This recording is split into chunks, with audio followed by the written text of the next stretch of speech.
I think we have to start at the beginning, right? How in the world did laundry enter your life? Like, where did you where did you come from to get here? Do you mean nobody wakes up and decides that they want to own a laundromat? Are you sure? I mean, you did, I guess. That's I kind of did. yeah. So I would say I'm a victim of the TikTok trends, right? So when TikTok Oh, first oh came out, no. I am, and I got the bug. But so when TikTok first came out, I saw a video like, oh, passive income, right? And Right. we all know Right. that's a myth. Anybody that's actually in the laundromat industry knows that. And I knew that having seen the videos, right? But Yeah. as I do when a topic interests me, I go down a rabbit hole, right? So I started looking into that. And then I also saw something about like vending machines and doing like vending machine routes. So I started doing some research on that.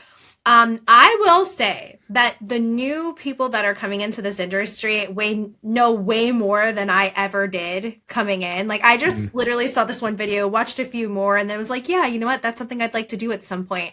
And then that was it.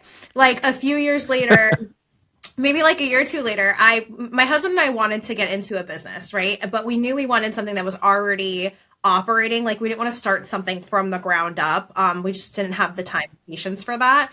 So I was looking at Biz by Sell pretty religiously every week. And one night it was really late. And I see a laundromat that's like super close to home, like less than 10 minutes. I knew exactly the area. I've lived there. I've worked there. I've gone to school there. So I was like, I know exactly what I can do with this specific laundromat. So it was really late. My husband's already sleeping.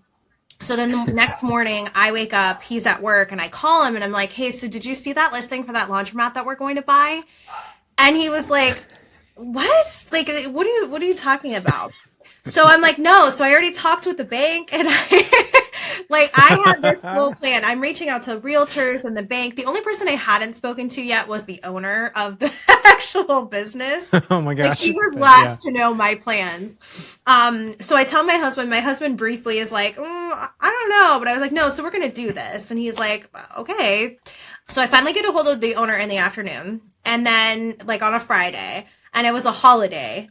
And so I call him, we have a conversation and I was like, hey, like, what's your method of like who you're going to, how are you going to, if you want a big cash deposit right now, that's not me. I can't do that. I need financing.